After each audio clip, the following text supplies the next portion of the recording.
Gusmi adalah nama akrab dari Kiai Haji Hamim Tahari Jazuli yang lahir pada 17 Agustus tahun 1940 dan wafat pada 5 Juni 1993. Beliau merupakan putra dari pendiri Ponpes Al-Falah Mojo, Kediri, yakni Kiai Haji Jazuli Utsman.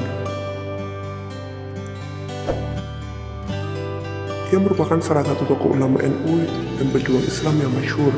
Tingkat pengetahuan agama dan sikap sopan santun yang dimiliki oleh Gusmi diakui tidak hanya oleh kalangan ulama namun juga masyarakat biasa. Hingga kini sosok inspiratif ini masih memiliki posisi yang kuat di kalangan masyarakat Islam Indonesia secara umum pada para ulama NU secara khususnya.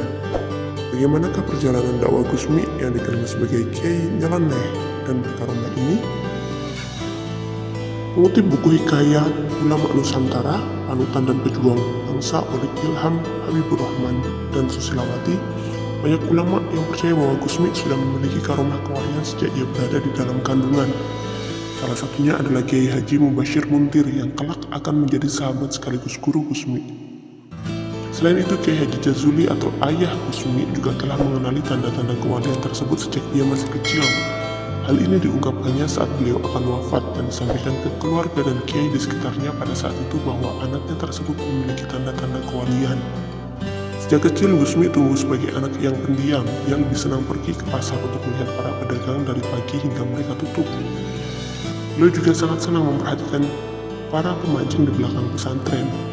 Konon, para pemancing juga selalu senang saat Gusmi datang. Mereka percaya ikan-ikan akan berdatangan saat Gusmi hadir untuk melihat tersebut. Karomah lain dari Gusmi adalah saat ia pergi dengan salah seorang santri ke sungai.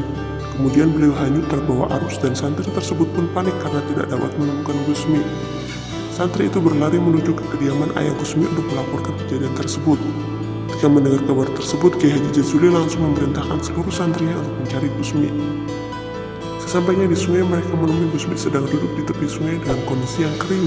Tidak tampak sedikit pun bahwa dia telah tenggelam. Hal ini membuat para santri keheranan dan bertanya, "Anda dari mana saja?" Lalu Gusmi menjawab, "Saya tadi dibawa oleh Nabi Khidir." Sejak saat itu, karomah dari Gusmi semakin diyakini oleh banyak orang. Selain dikenal sebagai seorang ulama besar, Gusmi juga populer sebagai kiai yang nyeleneh. Beliau lebih menyukai dakwah di kerumunan orang yang melakukan maksiat dibandingkan dengan menjadi kiai yang tinggal di kawasan pesantren. Hampir tiap malam beliau menyusuri jalan-jalan di Jawa Timur, keluar masuk klub malam. Bahkan ia berbaur dengan tukang becak atau pedagang kopi di pinggir jalan hanya untuk memberikan nasihat agama. Ajaran beliau yang terkenal adalah suluk jalan terabas atau pemikiran jalan pintas.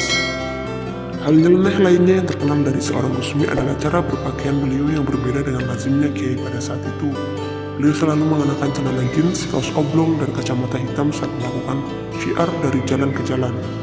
Konon kacamata hitam yang dikenakan oleh Gusmi digunakan untuk menutupi air matanya yang selalu keluar saat beliau melihat orang yang jauh dari ajaran agama.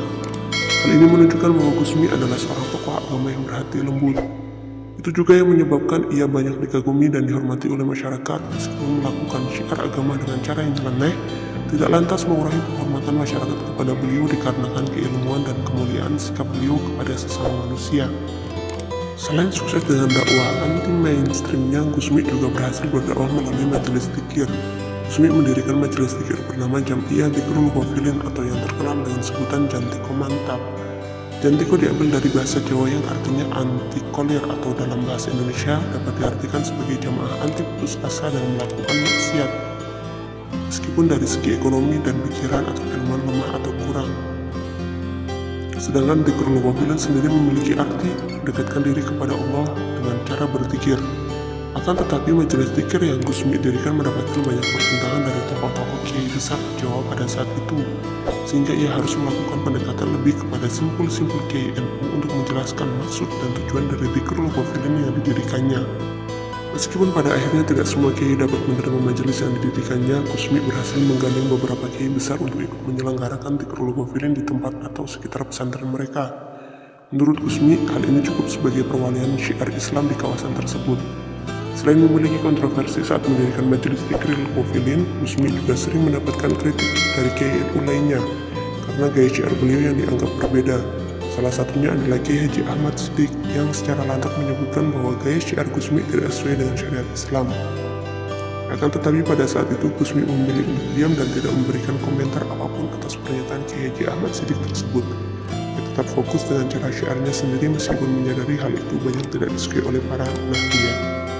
Gusmi wafat pada tanggal 5 Juni 1993, bertepatan dengan bulan Dzulhijjah dalam kalender Hijriah.